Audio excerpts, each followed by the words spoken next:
नमस्कार दोस्तों, स्वागत है आपका मेरे इस YouTube चैनल में। चलिए शुरू करते हैं आज का वीडियो। आज हम देखने वाले हैं तत्वचिंतन फार्मा कंपनी के शेयर्स के बारे में। दोस्तों, ये एक ऐसी कंपनी है जिसके शेयर्स की लिस्टिंग जो हुई थी वो 95% से भी ज्यादा प्रीमियम पर हुई थी और जिसने कुछ ही दिनों में अपने निवेशकों के पैसों को 2.5 गुना से ज्यादा कर दिया था। दोस्तों, भले ही ये शेयर अपने ऑल टाइम हाई लेवल से 18% तक टूट चुका है, पर पिछले 2 महीने से जो बिकवाली चल रही है दोस्तों, उसका इस शेयर की प्राइस पर ज्यादा असर होता नहीं दिख रहा है और पिछले लगभग 1 महीने में ये सिर्फ 5% डाउन हुआ है। दोस्तों, आज हम जानने की कोशिश करेंगे इसके मुख्य कारण और देखेंगे कि आखिर निवेशकों की आगे की रणनीति क्या होनी चाहिए। शेयर में पिछले 2 महीने में आई गिरावट के दौरान नए जमाने के जितने भी शेयर है सब में बिकवाली का दबाव बना हुआ है, लेकिन तत्वचिंतन फार्मा का शेयर पर भी इस बिकवाली का इतना ज्यादा असर नहीं देखा गया है। दोस्तों, ये शेयर 3 जनवरी को जहां 2639 रुपए पर बंद हुआ था, वही कल ये शेयर 2.23% की बढ़ोतरी के साथ 2523 रुपए पर बंद हुआ है। क्लोजिंग के हिसाब से इस शेयर में पिछले 1 महीने में सिर्फ 4.4% की गिरावट आई है। दोस्तों, हालांकि टॉप लेवल से 18% तक लुढ़कने के बावजूद भी यह शेयर अभी भी अपने 1083 रुपए जो इसकी इश्यू प्राइस थी उससे करीब 135% ऊपर ट्रेड कर रहा है। दोस्तों, मैं बता दूं कि तत्वचिंतन फार्मा की जो लिस्टिंग हुई थी वो पिछले साल जुलाई में हुई थी। इस शेयर के आईपीओ को बहुत अच्छा रिस्पांस मिला था, जबरदस्त रिस्पांस मिला था दोस्तों, और इश्यू जो है वो 181 गुना 181 टाइम सब्सक्राइब हुआ था। अब इसके बिजनेस के बारे में थोड़ी सी बात करते हैं। इसका इस्टेब्लिशमेंट हुआ था 1996 में और ये कंपनी अपने पोर्टफोलियो में काफी प्रकार के स्पेशलिटी केमिकल्स में डील करती है। दोस्तों,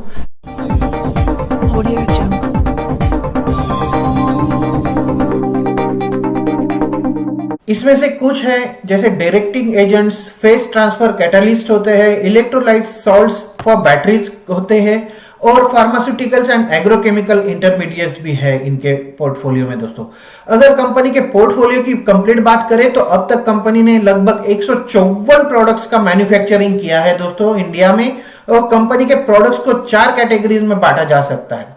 पहले नंबर पर है स्ट्रक्चरल डायरेक्टिंग एजेंट्स। इस कैटेगरी से कंपनी को 40% रेवेन्यू मिलता है। दोस्तों, यह कैटेगरी के केमिकल्स जियोलाइट एप्लीकेशंस में यूज किए जाते हैं। सेकेंड नंबर पर है जो है वो फार्मास्यूटिकल एंड एग्रोकेमिकल्स और अदर स्पेशलिटी केमिकल्स है, जो टोटल रेवेन्यू का 30% रेवेन्यू जनरेट करती है। इस कैटेगरी के अंडर कंपनी ऐसे केमिकल्स बनाती है जो फार्मास्यूटिकल एंड एग्रोकेमिकल प्रोडक्ट्स में डिसइंफेक्टेंट्स, कैटालिस्ट और सॉल्वेंट के तौर पर यूज होते हैं। दोस्तों, तीसरी कैटेगरी जो है इनके केमिकल्स की, जिसने इनके रेवेन्यू का 27% जनरेट किया है, वो मेनली ग्रीन केमिस्ट्री एप्लीकेशन और तरह तरह के इंडस्ट्रियल प्रोसेसेस में यूज किए जाते हैं। उसका नाम है फेज ट्रांसफर कैटालिस्ट। दोस्तों, और इनकी चौथी कैटेगरी जो है उससे सिर्फ 1% का रेवेन्यू जनरेट होता है, जो होता है electrolyte salts for super capacitor batteries. लेकिन ये 1% में भी ये company electrolyte salts for super capacitor batteries की भारत की सबसे बड़ी प्रोड्यूसर कंपनी है। दोस्तों, कंपनी की 2 मैन्युफैक्चरिंग फैसिलिटीज है, एक अंकलेश्वर में स्थित है और एक दहेज में है जो गुजरात में है। और ये दोनों जो मैन्युफैक्चरिंग फैसिलिटीज है वो हाजीरा पोर्ट से बहुत ही नजदीक है। दोस्तों, कंपनी के फाइनेंशियल्स पर एक नजर डालते हैं, लेकिन उससे पहले दोस्तों, अगर आपको मेरे वीडियोस पसंद आ रहे हैं तो इन्हें लाइक जरूर कीजिए, और अगर अभी तक आपने मेरा चैनल सब्सक्राइब नहीं किया है तो इसे जरूर सब्सक्राइब कर दीजिए दोस्तों, ताकि ऐसी ही नई नई जानकारी, नए नए शेयर्स के बारे में मैं आप तक पहुंचाता रहूं। आइए अब मुड़ते हैं वीडियो की ओर और इस कंपनी के फाइनेंशियल के बारे में बात करते हैं। अगर तत्वचिंतन फार्मा के मार्केट कैपिटलाइजेशन की बात की जाए दोस्तों, तो यह लगभग 9,748 करोड़ रुपए का है। कंपनी का पीई रेशियो जो 56 का है वो इंडस्ट्री से मैच होता है। इंडस्ट्री का नॉर्मल पीई रेशियो जो चल रहा है वो 50 के आसपास है। दोस्तों, कंपनी का आरओसीई 28% का है। कंपनी के कंपाउंड सेल्स की ग्रोथ की अगर हम बात करें तो लास्ट 3 साल में ये इसने 30% का कंपाउंडेड सेल्स ग्रोथ दिखाया है और इस साल में अब तक ये 14% का रहा है। दोस्तों, और इसके कंपाउंडेड प्रॉफिट ग्रोथ की अगर बात करें तो पिछले 3 साल का आंकड़ा है 62% दोस्तों, और अब तक का इस साल का आंकड़ा है 38%। कंपनी के आरओई की बात करें तो लास्ट 3 ईयर का आरओई रहा है 36% और लास्ट ईयर का आरओई रहा है 37%। फिनोमिनल आंकड़े हैं दोस्तों इस कंपनी के।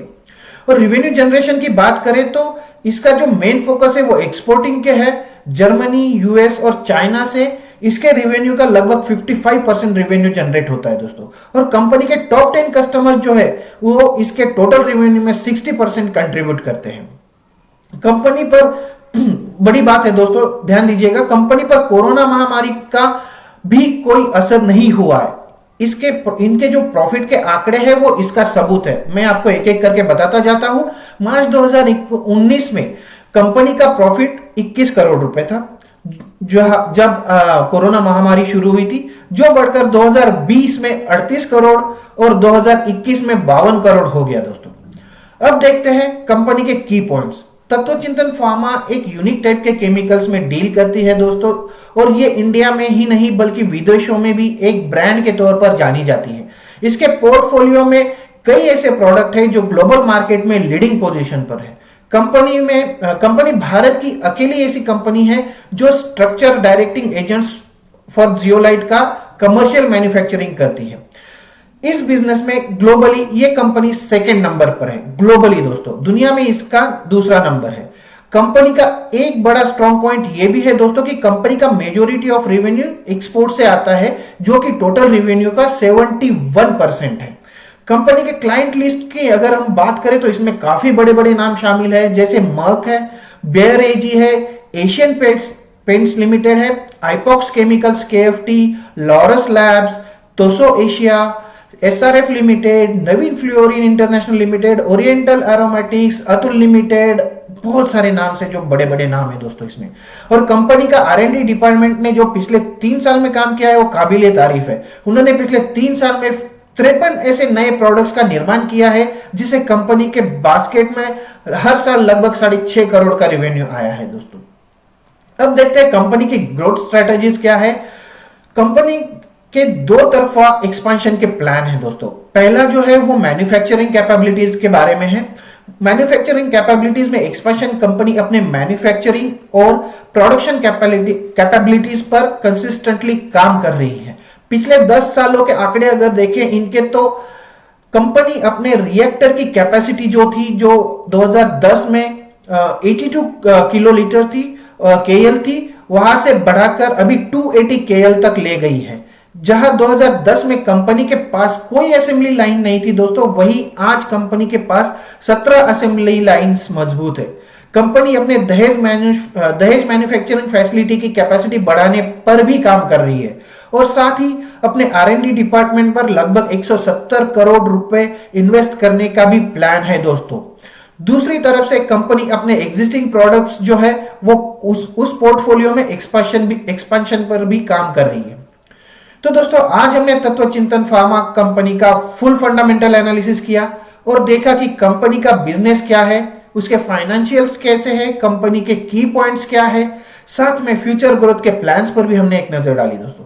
साथ ही कल जो बजट हुआ है दोस्तों, उसमें किए गए ऐलानों के बाद उम्मीद जताई जा रही है कि केमिकल इंडस्ट्री को इसका फायदा होगा। केमिकल इंडस्ट्री के जो रॉ मटेरियल्स है उनकी कीमतों में कमी आएगी, तो ऐसे में कंपनी के प्रॉफिट में बढ़ोतरी होने की पूरी उम्मीद है दोस्तों।